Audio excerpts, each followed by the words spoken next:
오늘 각종 사건, 사고 소식을 정리해보는 포인트 뉴스입니다. 첫 번째 소식입니다. 전 여자친구와 성관계하는 모습을 몰래 촬영한 20대 남성이 경찰에 입건됐습니다. 이 남성은 자신의 휴대전화에 불법 촬영물을 저장해두고 있었는데 경찰은 핵심 증거가 담긴 휴대전화를 3주가 넘어서야 압수한 것으로 드러났습니다. 군인이라는 게 그 이유였는데요. 김영민 기자가 단독 보도합니다. 올해 초 휴가 나온 군인 남자친구의 휴대전화에서 수상한 폴더 하나를 발견한 A씨. 들어가 보니 자신과 성관계하는 모습을 몰래 촬영한 영상들이 저장돼 있었습니다. 스마트폰 터치로 긴 새로운 폴더가 있는 걸 봐가지고 들어갔는데 처음에는 다른 사람들의 영상인 줄 알았어요. 근데 저희 거라고 생각을 못해서.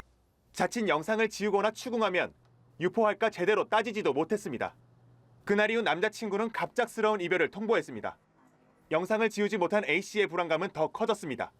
그 영상의 여부와 그런 걸 직접 눈으로 파악을 해야 되는데 그럴 기회를 완전히 잃었다고 생각하니까.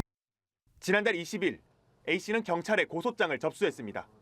하지만 경찰이 남성의 휴대전화를 압수하기까지는 3주가 넘는 시간이 걸렸습니다. 경찰 관계자는 현행법상 영장을 발부받아도 군부대와 같이 군사상 비밀을 요하는 장소는 사전에 협의를 해야 압수수색을 할 수 있다고 말했습니다. 그러면서 해당 남성이 GOP 근무에 투입돼 나오는 시간을 군부대와 협의한 것이라고 밝혔습니다. 압수가 이뤄지기까지 걸린 3주는 A씨에게 또 다른 고통이었습니다. 일상생활 자체가 조금 힘들었어요. 밥을 먹는 부분이나 잠을 못 자서 병원에서 약을 처방해 주셔가지고 3주간이라는 시간은 영상을 삭제하거나 휴대폰을 폐기하는 등 범행을 은폐할 수 있고요. 또한 영상을 돌려보거나 유포하기에 또 충분한 시간입니다. 그런데 압수수색 영장이 발부되었음에도 불구하고 늦어진다면 피해자는 극심한 불안감과 고통을 호소할 수밖에 없습니다. 경찰은 영장이 발부된 지 10일 만인 지난 13일 해당 남성이 근무하고 있는 군부대를 찾아가 휴대전화를 압수했습니다. 연합뉴스TV 김영민입니다. 두 번째 소식입니다. 공공기관을 사칭해 개인정보를 요구하는 보이스피싱 수법에 속절없이 당하는 시민들이 여전히 많습니다. 그런데 정작 경찰이 카카오톡으로 사기 피해자들의 개인정보를 요구해 논란이 되고 있습니다. 백유빈 기자의 보도입니다. 경찰의 보이스피싱 예방 홍보 영상, 공공기관 사칭편입니다. 공공기관은 절대 금융거래 정보를 요구하지 않습니다.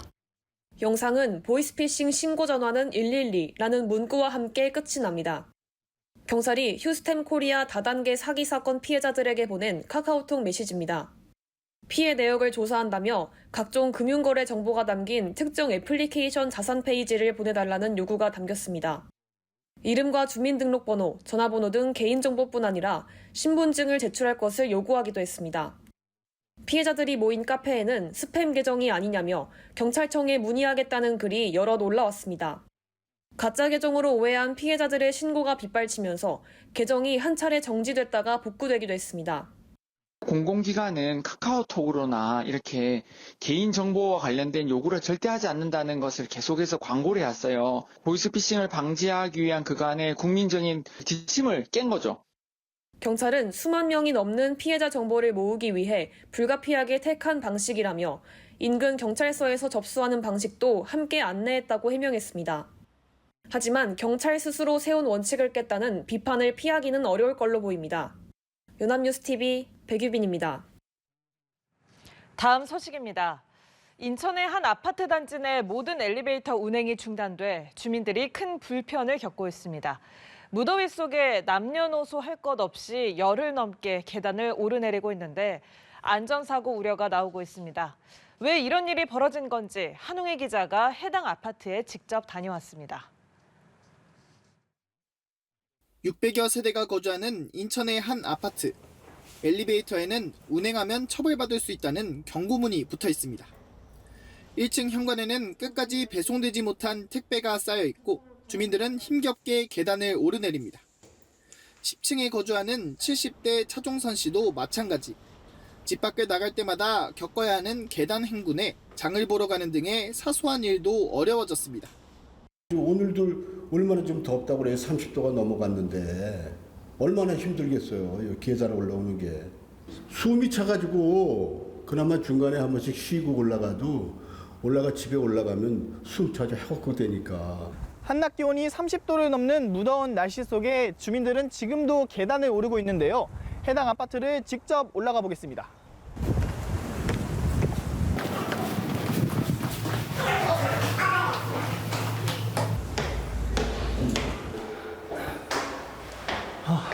벌써 은근 힘드네.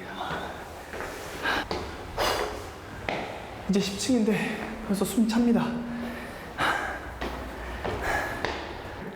꼭대기층인 15층까지 올라왔습니다.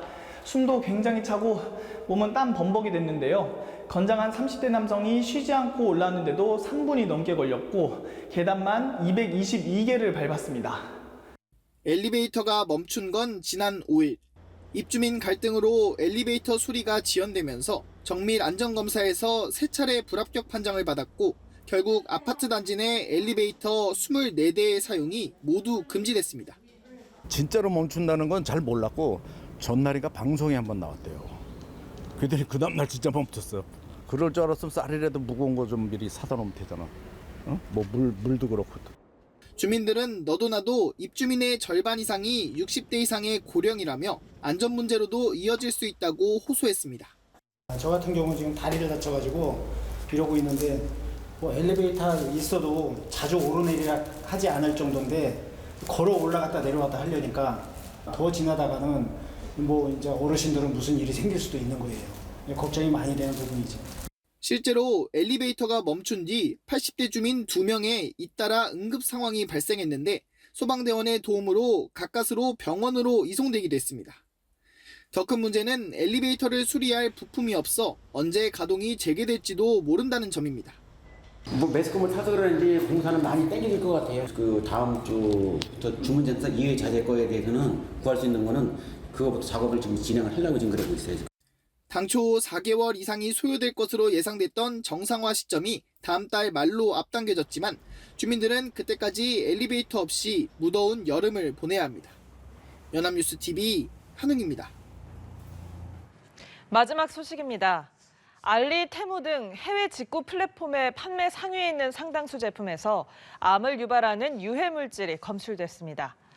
특히 여름철 물놀이 용품에서는 기준치의 300배 가까이 되는 유해 물질이 확인돼 조심하셔야겠습니다. 한지희 기자가 보도합니다. 가속도계를 장착한 머리 모형의 안전모를 씌우고 바닥으로 떨어뜨립니다. 실험 결과 측정 가능한 최대치의 충격 가속도가 확인됐는데 사고 발생 시 운전자의 머리에 충격이 고스란히 전달된다는 의미입니다. 한국소비자원이 중국 해외 직구 플랫폼인 알리 테무에서 판매하는 안전모의 충격 흡수성 실험을 했더니 10개 중 8개는 충격 흡수를 전혀 하지 못했습니다. 색조 화장품 40개 중 7개 제품에서는 크롬과 납, 타르색소 등 유해 중금속이 기준치 이상 발견됐습니다. 평소 아이들이 많이 가지고 노는 이런 비눗방울 같은 액체류 완구에서는 논란이 돼 사용이 금지된 가습기 살균제 성분이 검출됐습니다.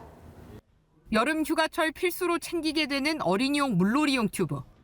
물놀이 기구 9개 중 7개 제품에서는 본체와 공기주입구 등에서 기준치의 최대 300배에 달하는 프탈레이트계 가소제와 카드뮴이 나왔습니다.